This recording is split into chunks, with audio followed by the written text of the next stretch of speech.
नमस्कार। चलिए आज एक सफर पर निकलते हैं। एक ऐसा सफर जो हमें ले जाएगा पृथ्वी के विशाल और रहस्यमयी महासागरों की दुनिया में। अच्छा, सबसे पहले एक सवाल। क्या कभी सोचा है कि हमारी पृथ्वी पर सबसे गहरी जगह आखिर है कहाँ? बस इसी सवाल का जवाब ढूंढते ढूंढते हम आज कई और रहस्यों से भी पर्दा उठाएंगे।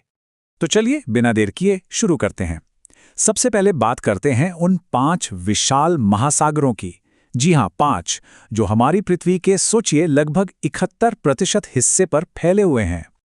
और जब हम इनके आकार को देखते हैं तो वाकई हैरानी होती है। मतलब इनमें जमीन आसमान का फर्क है।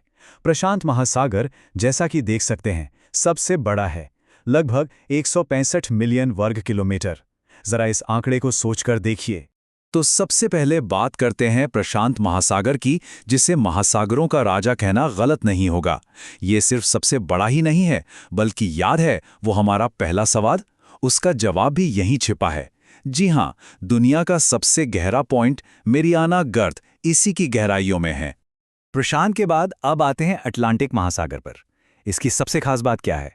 इसका अनोखा एस शेप। और ये सिर्फ देखने में ही खास नहीं है, बल्कि इसी शेप की वजह से ये यूरोप, अफ्रीका और अमेरिका के बीच व्यापार का सबसे अहम और व्यस्त समुद्री रास्ता है। अब नंबर आता है हिंद महासागर का। और इसकी एक बहुत ही अनोखी बात यह है कि ये अकेला ऐसा महासागर है जिसका नाम किसी देश यानी हमारे भारत के नाम पर है। लेकिन इसका महत्व सिर्फ नाम तक ही सीमित नहीं है। ये इस पूरे क्षेत्र के मौसम पर, खासकर मानसून पर, बहुत गहरा असर डालता है, जिससे अरबों लोगों की जिंदगी जुड़ी हुई है। चलिए अब चलते हैं पृथ्वी के बिल्कुल दक्षिणी छोर पर, दक्षिणी महासागर की ओर। ये वो महासागर है जो अंटार्कटिका के बर्फीले महाद्वीप को चारों ओर से घेरे हुए है। और यहाँ का मिजाज, भाई, जमा देने वाली ठंड, तेज तूफानी हवाएं और बेहद मुश्किल हालात, बस इसी के लिए ये जाना जाता है। और हमारे 5 महासागरों के इस टूर का आखिरी पड़ाव है आर्कटिक महासागर। ये सबसे छोटा है, सबसे उथला भी, और इसकी पहचान है इसकी बर्फीली चादर। इसका ज्यादातर हिस्सा साल भर समुद्री बर्फ से ढका रहता है, जो इसे एक बहुत ही यूनिक और नाजुक इकोसिस्टम बनाता है। तो ये तो हुई सतह की बात। अब तैयार हैं गहराई में उतरने के लिए। चलिए अब एक गोता लगाते हैं और देखते हैं कि इन लहरों के नीचे आखिर छिपा क्या है, कैसी है वहां की दुनिया।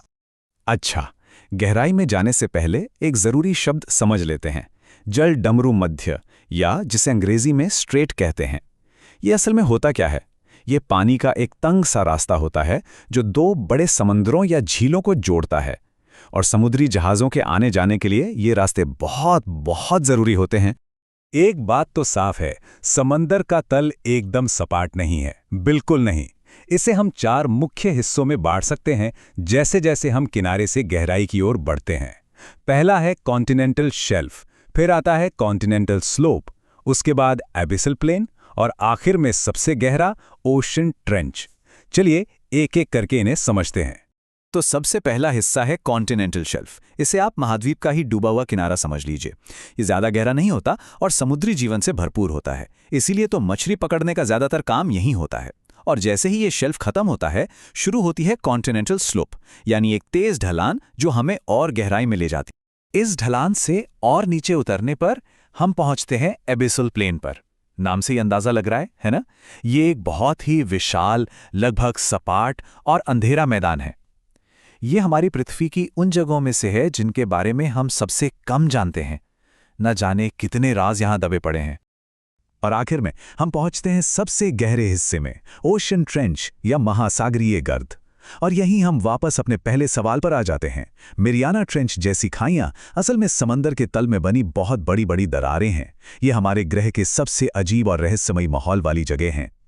ठीक है, तो हमने समुंदर के तल को तो समझ लिया।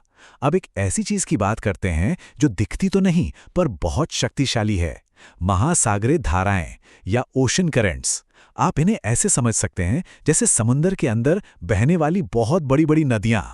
ये धाराएं या करंट्स मोटे तौर पर 2 तरह की होती हैं, गर्म और ठंडी। जैसे गल्फ स्ट्रीम एक गर्म धारा है, तो ये जहां से गुजरती है वहां तापमान बढ़ा देती है। वहीं लेब्राडोर करंट एक ठंडी धारा है जो तापमान को कम करती है। और ये गर्म ठंडी धाराएं मिलकर ही हमारी पृथ्वी के पूरे क्लाइमेट को कंट्रोल करने में एक बहुत बड़ा रोल निभाती हैं।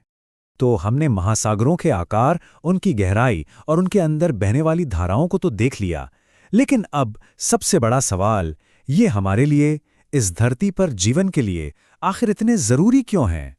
देखिए, सीधी सी बात यह है कि महासागर सिर्फ पानी का एक बहुत बड़ा सोर्स नहीं है, ये हमारे प्लैनेट की लाइफलाइन है। यही हमारे क्लाइमेट को रेगुलेट करते हैं, बारिश के पैटर्न को तय करते हैं, दुनिया भर में व्यापार को मुमकिन बनाते हैं, हमें ढेरों खनिज और तेल देते हैं, और हाँ, अनगिनत समुद्री जीवों का तो ये घर ही है।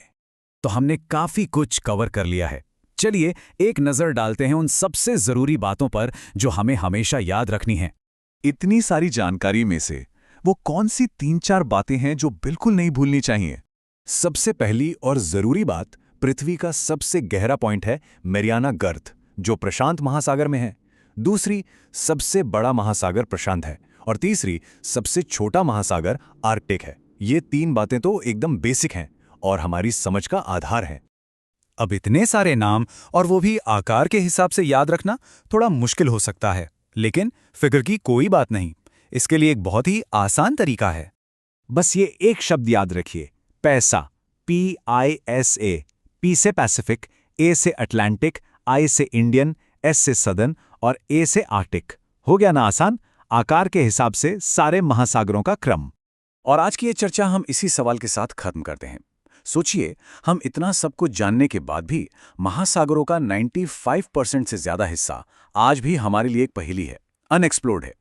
तो सवाल ये उठता है कि भविष्य के खोजकर्ताओं के लिए इन गहराइयों में और कौन-कौन से राज, कौन-कौन से चमत्कार इंतजार कर रहे हैं?